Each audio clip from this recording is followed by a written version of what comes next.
കൽബിന്റെ തീരത്ത്. രചന ഷംസീന ഫിറോസ്. അവതരണം ഷാഹുൽ മലയിൽ. എഡിറ്റിംഗ് ഷിരീജ് പൂനൂർ. നിർമ്മാണം PNR ക്രിയേഷൻസ്. പതിവ് പോലെ അവൾ രാവിലെ എഴുന്നേറ്റ് അടുക്കളയിൽ കയറി. 8:30 വീട്ടിൽ നിന്ന് ഇറങ്ങണമെങ്കിൽ 5 മണിക്ക് അടുക്കളയിൽ കയറണം. ചായ മുതൽ ചോറ് വരെ ഉണ്ടാക്കി അടിക്കലും തുടക്കലും തിരുമലൊക്കെ കഴിഞ്ഞാൽ മാത്രമേ അവളെ പുറത്തിറക്കാൻ അനുവദിക്കുകയുള്ളൂ ആ സ്ത്രീ. രാവിലെ തന്നെ ഒരു യുദ്ധം വേണ്ടാന്ന് കരുതി എല്ലാ ദിവസവും രാവിലെ ഒരു കാര്യം പോലും തെറ്റിക്കാതെ എല്ലാം കൃത്യമായി ചെയ്തു വെക്കും അവൾ. കൂടുതലും സനുവിനെ ഓർത്തിട്ടാണ്. അവന് കഴിക്കാനും സ്കൂളിൽ കൊണ്ടുപോകാനൊക്കെ വേണം. ആ സ്ത്രീ ഒന്നും ഉണ്ടാക്കി കൊടുക്കില്ല, ഒന്ന് മേലനങ്ങ കൂടി ചെയ്യില്ല. അഥവാ ഉണ്ടാക്കി കൊടുക്കുന്നുണ്ടെങ്കിൽ തന്നെ അത് സജ്ജാദിന് മാത്രമായിരിക്കും. അതും നെഞ്ചും മലർത്തി എഴുന്നേറ്റ് വരുന്ന സമയം കണ്ടാൽ ഒലക്ക് വെച്ച് അടിക്കാൻ തോന്നും.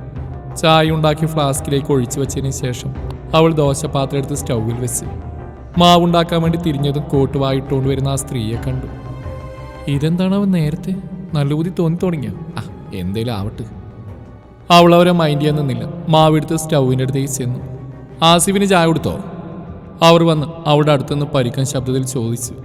അവൾ അവരെ നോക്കാതെ മാവിളക്കിക്കൊണ്ട് ഗൗരവമില്ലാത്ത കാര്യം പോലെ മറുപടി കൊടുത്തു. ഇന്നാ ഇതുകൊണ്ട് അവന് കൊടുക്ക്.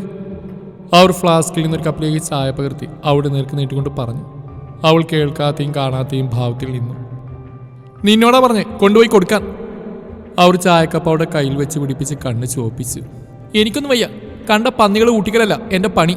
അനന്തരവും വെറും വയറോടെ കിടക്കുന്നതായിട്ട് സഹിക്കുന്നില്ലേ? ചെന്ന് ഊതി ഊതി നിങ്ങൾ തന്നെ അവരെ തൊണ്ടക്കുഴിയിലേക്ക് അങ്ങ് ഒഴിച്ചു കൊടുത്തേക്ക് എന്നും പറഞ്ഞുകൊണ്ട് അവൾ ആ ചായക്കപ്പ് നിലത്തേക്ക് അമിഴ്ത്തി. അട്ടഹസിക്കുന്നോ നീ? പറഞ്ഞനുസരിക്കാൻ പറ്റില്ലല്ലേ നിനക്ക്? നിന്റെ അനുസരണക്കേട് ഇന്നത്തോടെ ഞാൻ നിർത്തി തരാൻ മതി എന്ന് പറഞ്ഞുകൊണ്ട് അവരവിടെ കൈത്തണ്ടിൽ പിടുത്തമിട്ടു. അവൾ കൈ കുടയുന്നതിന് മുന്നേ അവരവിടെ കൈ വലിച്ചുകൊണ്ട് പോയി ദോശപാത്രത്തിൽ അമർത്തി. നെഞ്ചുപൊട്ടിയുള്ള കരച്ചിലിനൊപ്പം തന്നെ അവളുടെ കണ്ണുകളിൽ നിന്ന് ചുഴുനീർ പുറത്തിയാടി. വിളിക്കടി, നെഞ്ചുപൊട്ടി വിളിക്കടി. പണ്ടേ ചത്തു മണ്ണടിഞ്ഞ നിന്റെ തള്ള നിന്റെ രക്ഷയ്ക്ക് വരെ നോക്കട്ടെ ഞാൻ എന്നൊരു തരം ക്രൂരമായ ചിരിയോടെ പറഞ്ഞു. അവർ അവളുടെ കൈ ഒന്നുകൂടെ തീപാറുന്ന ചൂടിലേക്ക് അമർത്തി വെച്ചു. അടുത്തൊരു അലർച്ചയ്ക്ക് പകരം അവൾ എവിടുന്നോ വന്ന ശക്തിയിൽ കൈ വലിച്ചെടുത്ത് അവരെ തള്ളി മാറ്റി. അപ്പോഴും അവരുടെ മുഖത്ത് ആനന്ദം, അവളുടെ ചുടുനീരും വേദനയും കണ്ടതിലുള്ള ആനന്ദം. ഇനി നീ ധിക്കാരം കാണിക്കാൻ നിന്നാലേ പൊള്ളിക്കല്ല, തലമുതൽ കാല് വരെ കരിച്ചുകളി നിന്നെ. മുന്നിൽ നിൽക്കുന്ന അവളെ പിടിച്ചുന്തി മാറ്റിക്കൊണ്ട് അവർ അടുക്കളയിൽ നിന്നും പോയി. അവൾക്കൊന്നും മനസ്സിലാവുന്നുണ്ടായിരുന്നില്ല. കണ്ണിന് മുന്നിലൂടെ തീഗോളം പാറുന്ന പോലെ അനുഭവപ്പെട്ടു. കൈയനക്കാൻ കഴിയുന്നില്ല, വിങ്ങി നീറുന്നുണ്ട്. കൈ മാത്രമല്ല, ശരീരമാകെ തീ പടർന്ന പോലെ ചുട്ടു പൊള്ളുന്നുണ്ട്. അഗ്നിയിൽ നിൽക്കുന്ന പോലെ തോന്നിയവൾക്ക് ഒന്നുറക്കെ കരയാൻ പോലും ആവാതെ അവളൊരു തേങ്ങലോടെ കയ്യിലേക്ക് നോക്കി നിലത്തേക്ക് ഊർന്ന് വീണുപോയി. കോളേജ് കവാടത്തിനരികെ പാർക്ക് ചെയ്തിരിക്കുന്ന ആരുടെയോ ബൈക്കിൽ കയറിയുന്ന സ്മോക്കിയായിരുന്നു അവൻ. മനസ്സ് ശാന്തമല്ല, അത് തന്നെ കാരണം. എന്തൊക്കെ ഉള്ളിലൂടെ മിന്നി മറയുന്നു. പോരാത്തതിന് സാധാരണ വരുന്ന നേരം കഴിഞ്ഞിട്ടും അവൾ വരുന്ന കാണുന്നില്ല. ഇനി ഇന്ന് ലീവായിരിക്കും. ലീവ് എടുക്കാൻ മാത്രം എന്ത് തിരക്ക് അവൾക്കുള്ളു. ഡിസ്ട്രിക്ട് കളക്ടറൊന്നല്ലല്ലോ, ഒരു സാധാരണ MSc സ്റ്റുഡൻ്റ് അല്ലേ. ഇനി വല്ല വയ്യായികയും എന്ന് ചിന്തിച്ചു പെട്ടെന്നാണ് അവന് ഇന്നലെ വൈകുന്നേരത്തെ കാര്യങ്ങളൊക്കെ ഓർമ്മ വന്നത്. വേണ്ടിയിരുന്നില്ലെന്ന് തോന്നുന്നില്ല. അവളുടെ കയ്യിലിരിപ്പിന് കൊടുത്തതാ. സോ അതോർത്തുള്ള ടെൻഷനൊന്നുമില്ല. പക്ഷേ നെറ്റിയിൽ നിന്ന് ഒരുപാട് ചോര പോകുന്നുണ്ടായിരുന്നു. ഇനി ഞാൻ പറഞ്ഞ പോലെ ബോഡിയിലെ ചോര മുഴുവൻ പോയി അവിടെ കറന്റ് ബോഡി ഡെഡ് ബോഡി ആയോ? അറിഞ്ഞിട്ട് തന്നെ കാര്യം. അവൻ പോക്കറ്റിൽ നിന്ന് കീയെടുത്ത് ജിപ്സി പാർക്ക് ചെയ്തിരിക്കുന്ന ഭാഗത്തേക്ക് തിരിഞ്ഞ്. ജിപ്സി കണ്ണിൽപ്പെടുന്നതിന് മുന്നേ അവൻ്റെ കണ്ണുകളിൽ ഉടക്കിയത് ഗേറ്റ് കടന്നു വരുന്ന അവളാണ്. ഉള്ളിലെവിടെയോ തണുപ്പ് അനുഭവപ്പെടുന്നു അവനറിഞ്ഞു. അടുത്ത നിമിഷം ആ തണുപ്പ് കൊടും ചൂടായി മാറി. അതവൻ്റെ നോട്ടം അവളുടെ കയ്യിലേക്ക് എത്തിയപ്പോഴാണ്. കൈത്തണ്ട കൂടാതെ കൈപ്പത്തി മുഴുവൻ ഡ്രസ്സ് ചെയ്തിട്ടുണ്ട്. അതെന്തിനാണെന്ന് അവന് മനസ്സിലായില്ല.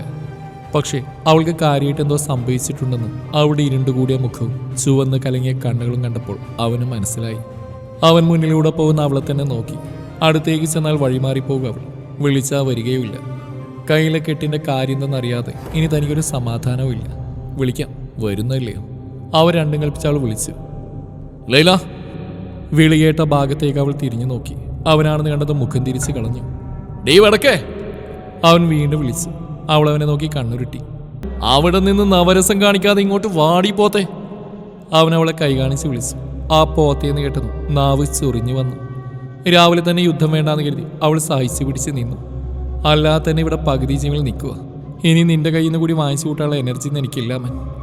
അവൾ അവനെ കാണാതെയും കേൾക്കാതെയും ഭാവത്തിൽ മുന്നോട്ട് നടക്കാൻ തുനിഞ്ഞതും അവൻ കൊടുങ്കാറ്റ് പോലെ വന്ന് മുന്നിൽ പ്രത്യക്ഷപ്പെട്ടു. എന്താ?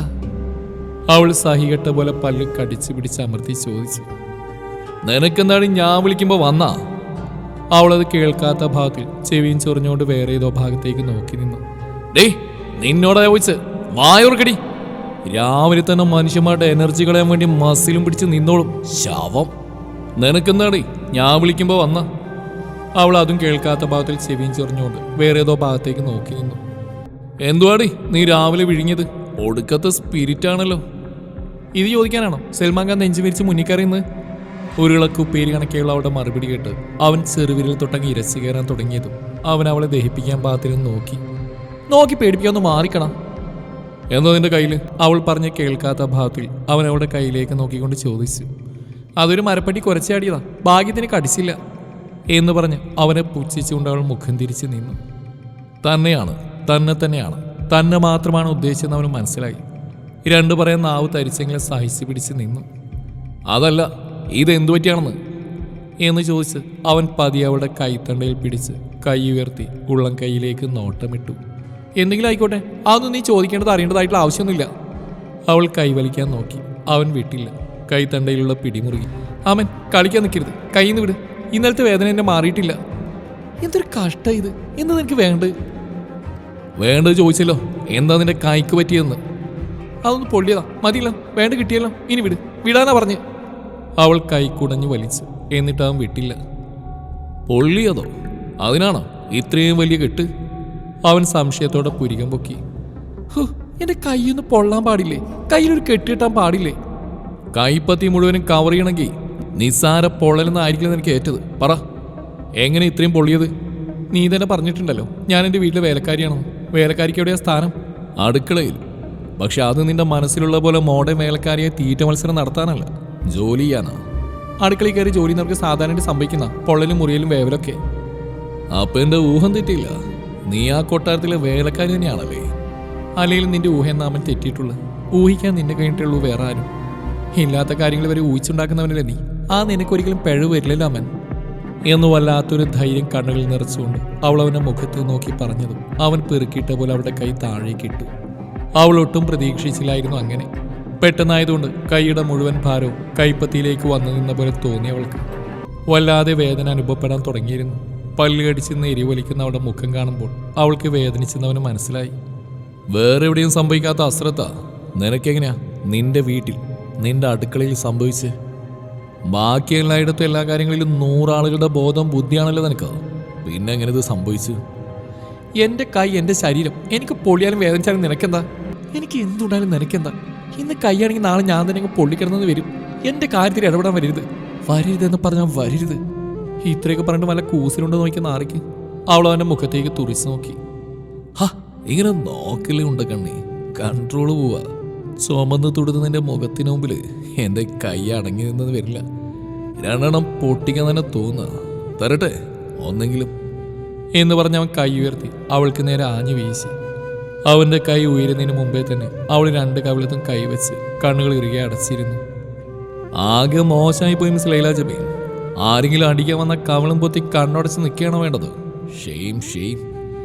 അവൻ അവളുടെ വിരൽ കയ്യിലൊതുക്കി പിടിച്ചെന്ന് ചിരിക്കാൻ തുടങ്ങി. അവൾക്ക് ദേഷ്യത്തിനേക്കാളേറെ അത്ഭുതമായിരുന്നു അവൻ്റെ ചിരി കണ്ടിട്ട്. ആദ്യമായിട്ടാണ് അവനെങ്ങനെ ചിരിച്ചിരിക്കുന്നത് കാണുന്നത്. ചിരിയിൽ വിരിയുന്ന നുണക്കുഴി കറുത്ത് കട്ടക്കാക്കി വെച്ചിട്ടുള്ള ആ താടിക്കിടയിൽ നിന്ന് പോലും വ്യക്തമായി കണ്ടവൾ. അവൻ്റെ മുഴുവൻ സൗന്ദര്യം ഒളിഞ്ഞു നിൽക്കുന്നത് ഇന്നുവരെ കാണാത്ത അവൻ്റെ ആ ചിരിയിലും നുണക്കുഴിയിലുമാണെന്ന് തോന്നിപ്പോയി അവൾക്ക്.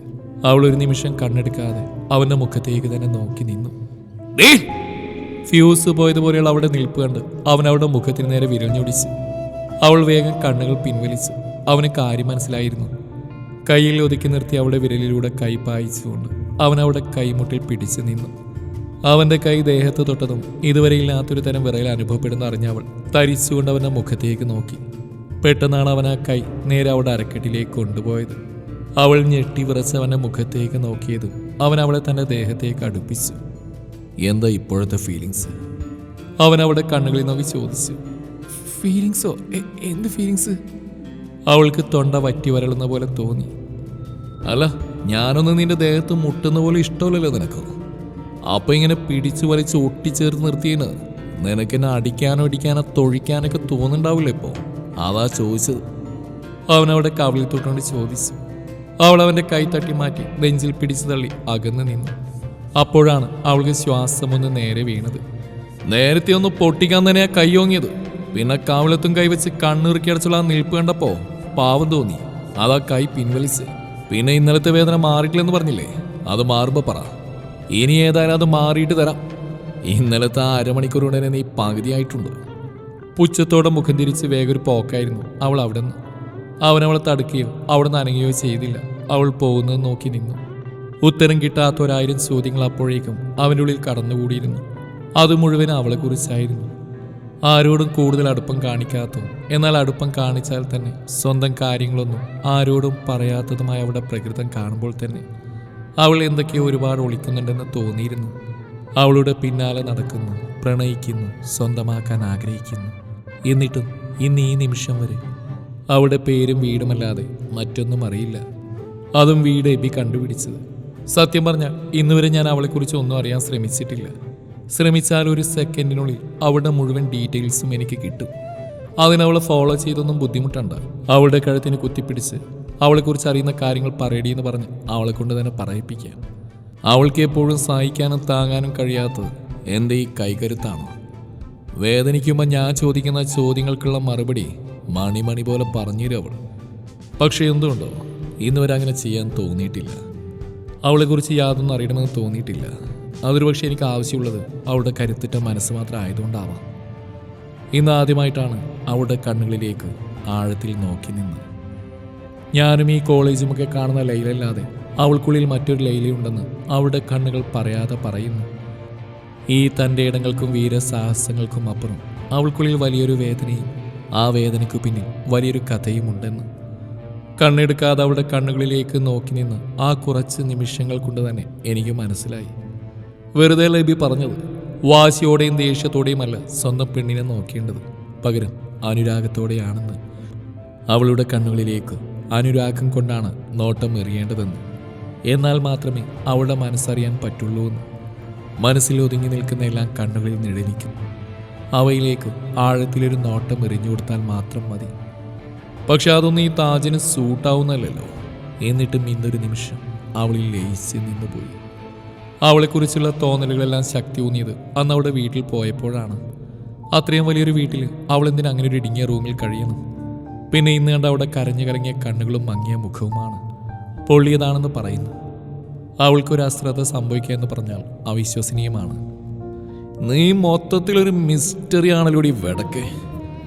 എന്തൊക്കെയോ ദുരൂഹതയിൽ ചുറ്റിപ്പറ്റി നിൽക്കുന്ന നിന്നെപ്പോലൊന്നിനെ പ്രേമിക്കാൻ തന്നെയാ മോളെ ഒരു ത്രില്ല്. നിന്നെപ്പോലൊന്നിനെയല്ല, നിന്നെ തന്നെ. എനിക്ക് വേണ്ടതും ഒരു എത്തും പിടിയും കിട്ടാത്ത നിന്നെയാണ്. ബട്ട് ലൈല ജബീൻ, ഒന്ന് നീ അറിഞ്ഞു വെച്ചോ, നിന്നെ എൻ്റെ മുമ്പിൽ മുട്ടുകുത്തിക്കുന്നതിനൊപ്പം തന്നെ ഞാൻ അറിഞ്ഞിരിക്കും നീ എന്തെന്നും നിന്റെ മനസ്സിൽ എന്തെന്നും. ക്ലാസ്സിലെത്തുമ്പോൾ തന്നെ നുസ്രയും ബാക്കി ഫ്രണ്ട്സൊക്കെ ചോദിക്കാൻ തുടങ്ങി കൈക്ക് എന്ത് പറ്റിയതാണെന്ന്. കൈതട്ടി ചുടുവെള്ളം അറിഞ്ഞതാണെന്ന് പറഞ്ഞ് എല്ലാവരുടെയും ചോദ്യത്തിൽ നിന്ന് രക്ഷപ്പെട്ടു. എല്ലാവരും എന്നെ നോക്കി നിന്നും കേട്ടു നിന്നുമല്ലാതെ മുന്നൊരക്ഷരം പോലും മിണ്ടിയില്ല. അവൻ്റെ കണ്ണുകളിൽ അവളോടുള്ള സഹതാപവും ദയനീയതയും അതിനേക്കാളേറെ ആ കണ്ണുകളിൽ കോപാഗ്നി ജ്വലിക്കുന്നുണ്ടായിരുന്നു. ഉള്ളിൽ അവരോടുള്ള പക ആളിക്കത്തുന്നുണ്ടായിരുന്നു. അവൻ്റെ മുഖഭാവം മാറി മറിയുന്ന അവൾ അറിഞ്ഞു. അത് കണ്ട് അവൾക്ക് ഭയം തോന്നാൻ തുടങ്ങി. അവൾ മനഃപൂർവ്വം അവനിൽ നിന്ന് മുഖം വെട്ടിച്ചിരുന്നു. പിന്നെ അവൻ്റെ ഭാഗത്തേക്ക് നോക്കുകയോ അവനോടൊന്നും മിണ്ടാൻ പോവുകയോ ചെയ്തില്ല. പോയാൽ വയറ് നിറച്ച് കിട്ടുമെന്ന് അവൾക്കറിയാം. അവൾ ബാഗ് തുറന്ന് പുസ്തകം എടുത്ത് അതിലേക്ക് നോട്ടമിട്ടിരുന്നു. രാത്രി ഗേറ്റടക്കാൻ വേണ്ടി പുറത്തേക്ക് ഇറങ്ങിയവർ പിന്നിൽ നിന്നൊരു ശബ്ദം കേട്ട് തിരിഞ്ഞു നോക്കി. ആരെയും കണ്ടില്ല. മുന്നിലേക്ക് നടന്ന് ഗേറ്റിനടുത്തെത്തിയതും ഷോട്ടിൽ ആരോ കൈവെക്കുന്ന പോലെ തോന്നി. ഉടനടി തിരിഞ്ഞു നോക്കി. നോക്കിയത് മാത്രമേ ഓർമ്മയുള്ളൂ. കാരണം പുകച്ചൊരടിയായിരുന്നു. പിന്നെ അപ്രതീക്ഷിതമായി കിട്ടിയ അടിയുടെ ആഘാതത്തിൽ അവർ നിലത്തേക്ക് തെറിച്ച് വീണു. ആരാ? ഞെട്ടിപ്പടഞ്ഞെണീറ്റ് കവിളത്ത് കൈവച്ച് തിരിഞ്ഞു മറിഞ്ഞ് 4 ഭാഗത്തേക്ക് നോക്കിക്കൊണ്ട് അവർ ചോദിച്ചു. മറുപടി പോയിട്ട് ഒരനക്കം പോലും ആ ഇരുട്ടിൽ അവർ കിട്ടിയില്ല. ആരാന്ന് ചോദിച്ച്? ഉള്ളിൽ പേടിയുണ്ടായിട്ടും അവർ ശബ്ദമെടുത്ത് അലറി. മറുപടി വന്നു. പിന്നിൽ നിന്ന് നടുമ്പുറത്തേക്ക് ഒരു ചവിട്ടായിരുന്നു. അവർ വേദനയോടെ 4 അടി മുന്നിലേക്ക് തെറിച്ച് വീണു. ചവിട്ടിൻ്റെയും വീഴ്ചയുടെയും ഫലമായി നടുവിൻ്റെ എല്ലൊടിഞ്ഞ പോലുള്ള വേദന അനുഭവപ്പെട്ടെങ്കിലും പിന്നെ അവർ ശബ്ദമുണ്ടാക്കിയില്ല. കുതന്ത്രമാണ്. തന്നെ ചുറ്റിപ്പറ്റിയുള്ളവൻ ആരെന്നറിയാനുള്ള കുതന്ത്രം. നടുവിന് കൈ കൊടുത്ത് വീണെടുത്ത് പതി എഴുന്നേറ്റ് പൂച്ചയുടെ കണ്ണും നായയുടെ ചെവിയോടും കൂടി അവർ ചുറ്റിലേക്ക് കണ്ണും കാതും കൂർപ്പിച്ചു. വളരെ പതുക്കെയുള്ളൊരു കാൽപ്പെരുമാറ്റം പിന്നിൽ നിന്ന് ഉയർന്നു. കൂർമ്മതയേറിയ ചെവിയുള്ള അവർ അറിഞ്ഞു. ആരായിരുന്നാലും അടിച്ച് തല പൊട്ടിക്കാൻ വേണ്ടി കയ്യിലെ ഗേറ്റിന്റെ ലോക്കും ഉയർന്ന് തിരിയാൻ നോക്കിയതും പെട്ടെന്നാണ് അവരുടെ മുടിക്കുത്തിന് ബലമുള്ള പിടി വീണത്. ഒന്ന് ശബ്ദമുണ്ടാക്കാനോ തലകുടയാനോ കയ്യനക്കാനോ ഉള്ള സമയം പോലും കൊടുത്തില്ല അവർക്ക്. അതിനു മുന്നേ മുടിക്കുത്തിൽ പിടിച്ച പിടിയാലെ മുന്നിലേക്ക് തള്ളി ഇരുമ്പ് ഗേറ്റിലേക്ക് തലയിടിപ്പിച്ച് അതേ ശക്തിയിൽ പിന്നിലേക്ക് തള്ളി. ഓനെ സാജു എന്നെ കൊല്ലുന്നടാ, ഓടിവാ! അടുത്ത വീഴ്ചയ്ക്ക് മുന്നേ തലയിലും കൈവച്ചുകൊണ്ട് അവർ നിലവിളിച്ചു. പുറത്ത് വെട്ടം തെളിയുന്നതിന് മുന്നേ ആ ആൾരൂപം കയറ്റിയടന്ന് പോയിരുന്നു. തുടരും ഈ കഥയുടെ ബാക്കി ഭാഗം നാളെ ഇതേ സമയം.